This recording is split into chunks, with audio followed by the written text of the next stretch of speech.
RDR2, The Witcher 3 and Skyrim are the gold standard for open world games. But why? They are great at a lot of things, sure, but side quests, random events are what makes or breaks an open world game. They play an important role in making the map feel like a living, breathing world, because if the entire world revolved around you and your story, that doesn't make much sense.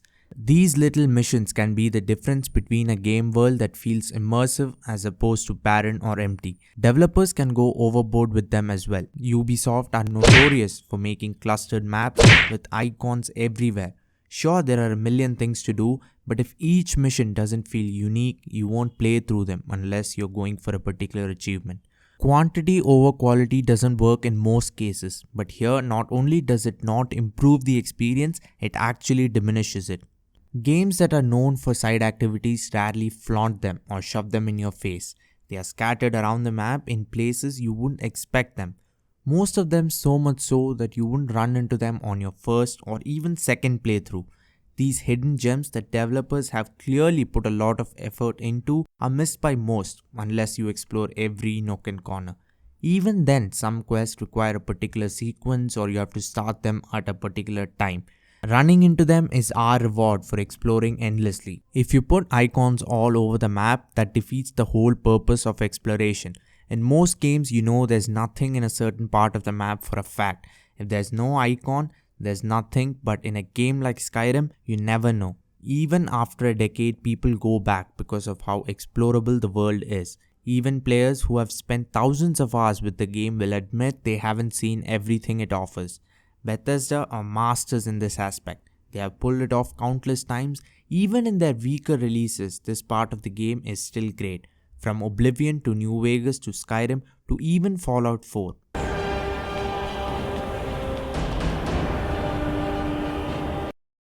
The Witcher 3 is known for its impeccable writing, which is the case with both the main story and the side stuff. The game has a way of keeping you at edge. One minute you're just minding your business, the next you're knee deep in a side quest with no end in sight.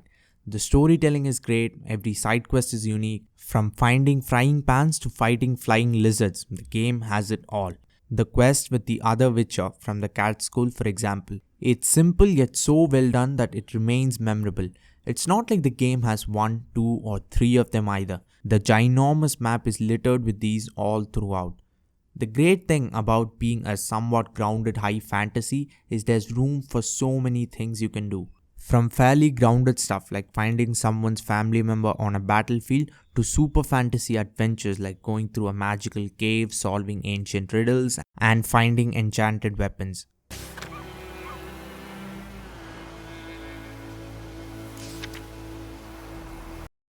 RDR2 on the other hand doesn't have that luxury. The game does have some over-the-top wacky moments going on, don't get me wrong, but the missions here are centered around the actual characters you meet and their stories. You meet legendary gunslingers, scientists, archaeologists, genius hunters who get trapped in their own trap, characters that don't feel like NPCs but actual people. When Black Belle rode off, I genuinely wanted to know where she was going and what she does next.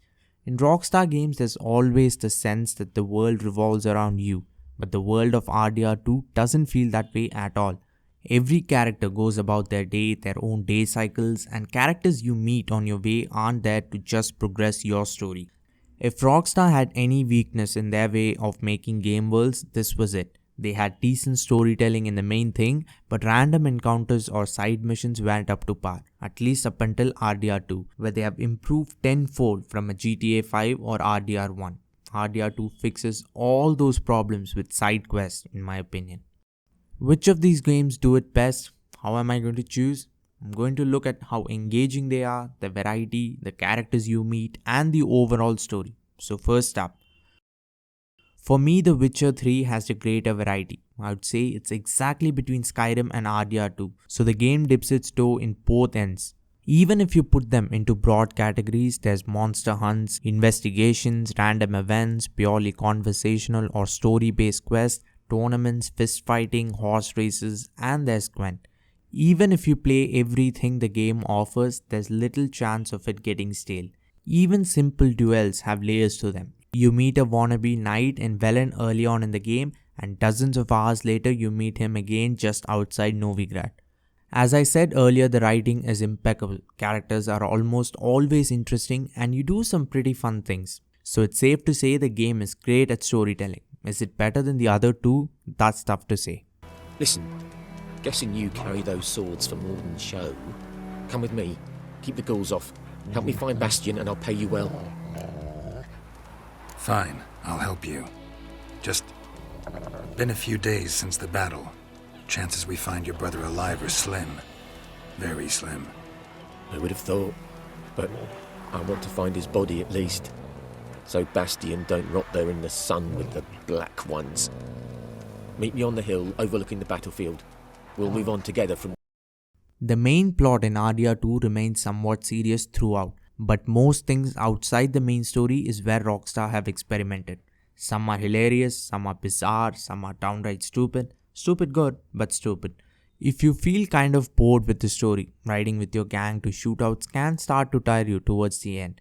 Try side stuff out, they are absolutely all over the place. I can't pick one that bored me. RDR2 has characters that are more complex than the real world. They are never what they seem at first glance. Anyone you meet grabs your attention. Story elements are light outside the main thing. The game has a fair amount of variety as well. There's games, poker, hunting and fishing, bounty hunts. Most of them will involve fighting of some kind, fist or otherwise. It's not as diverse as Witcher 3, where there are quests that have absolutely no action at all. Skyrim takes you on some adventures, that's for sure. From mountains to dragon lairs to mysterious caves. Here the locations play a greater role, more so than the actual characters. Some can feel like twisted fetch quests, but because of how awesome each area feels, it still keeps you engaged. In most cases you won't mind the actual story or the characters involved, but that wasn't a problem, at least for me. There's more freedom here to do anything really, so it doesn't get stale for a long time. Your character's skill set will completely change your experience. The game's side quests are incredibly replayable. Keep it away from me!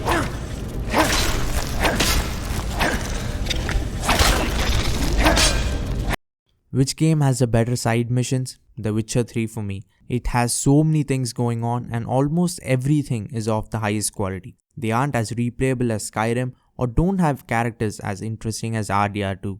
The Witcher 3 might not be the greatest at one thing, but it's great at so many things. Gotta believe something. It's what keeps us going.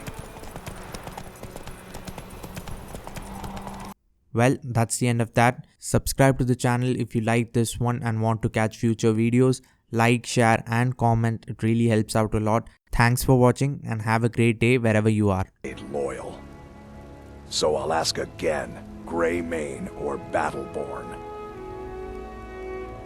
Then I say, well met, friend. I could tell you were a sharp one the moment I laid eyes on you.